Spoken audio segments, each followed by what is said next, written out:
John, thanks for joining me on my photo show. It's great to have you here. Thank you. Okay, tell us about your style of photography and the type of work you love to do. If I had to put a label on my photography, I'd say it's a clean, graphic, conceptual style in which I create new photographic realities to illustrate concepts. And a major thing for me is that I want people to really enjoy looking at the image. So in terms of photography, what's your biggest passion? My biggest passion is, like I mentioned a moment ago, creating those new photographic realities. I like to create things that, without the use of Photoshop and digital tools, you wouldn't see. But they're done seamlessly so that you don't, your first impression is not, oh, that's Photoshop. Your first impression is, wow, that's cool. So John, any special photograph that comes to mind that really illustrates that? Well, a fun one that comes to mind is a shot I did of a lion trainer with his head in a lion's mouth. I Googled the image to see what it really looked like as kind of a guide, and I couldn't actually find one. That's the kind of image I really like to do. So I ended up being the model on that, and when people look at that image, they turn to me and they go, wow, did you really put your head in the lion's mouth? Did you? No, I didn't.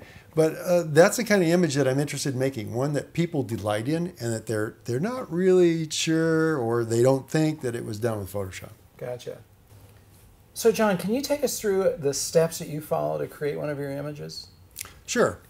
Normally the process would be first I come up with the concept. And now keep in mind that I'm a stock photographer, so I'm doing this with, I have a passion for it, but there's also a mercenary aspect to me. Sure. So I do a search to make sure that that image is either not out there or not already overdone, or that I can create a version that's going to be new and different. Once I've established that idea is the one that I want to run with, I'll pre-visualize it in as much detail as possible. I'll even create a sketch because I want to look at each part in that picture and figure out how am I going to accomplish that. In the case of the lion, for example, where am I going to come up with the circus ring that I'm going to be shooting it in? So I have to take, the overall thing in mind, and then as I'm shooting for it, I have to make sure each part is going to be the right angle, the right lighting. Everything's going to be consistent to create that final image that's convincing. Okay. John, how did you choose stock photography as your career path, as your niche? Well, back in 1990, the first time I sat down in front of Photoshop, I went, whoa, you could make stock photos really easy with this and remove logos and stuff like that. The next step began, I realized that with Photoshop, you could eliminate the barriers between imagination and execution. Basically, I could do whatever I wanted and make money off it, and I could create income-producing assets. Images will become assets that bring me a lifetime of income. So I can be earning money while I'm sitting here talking to you, as opposed to only earning money when I'm shooting an assignment. So when you're photographing people or even animals, how do you get the kind of emotions that you're looking for out of them?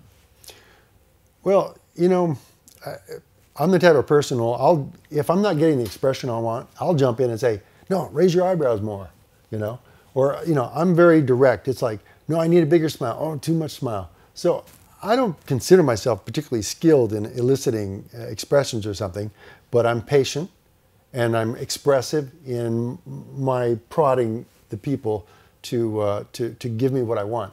With the animals, it really boils down to patience and having a good animal trainer. That helps too. So you're a director like Norman Rockwell used to actually direct his paintings by having people do what he showed them to do. Well, I think anybody who creates a photograph rather than takes a photograph is a director. It's just some people are more animated in their direction and others are less animated. I tend to fall more on the animated side of things.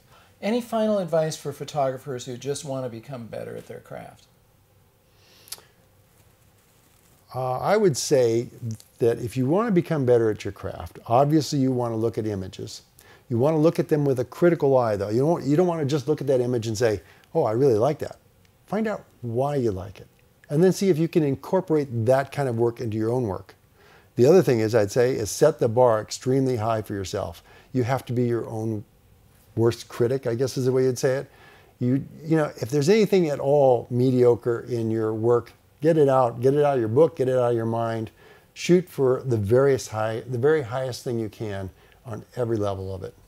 John, thanks for joining me on my photo show. It's been great to have you. You're welcome. Thank you. Be sure to subscribe to our blog now to stay updated on my show, and we'll give you tips and insight to keep advancing your photography.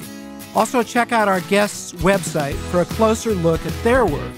Tune in to our next episode of Advancing Your Photography for an inside look at another photographer's world.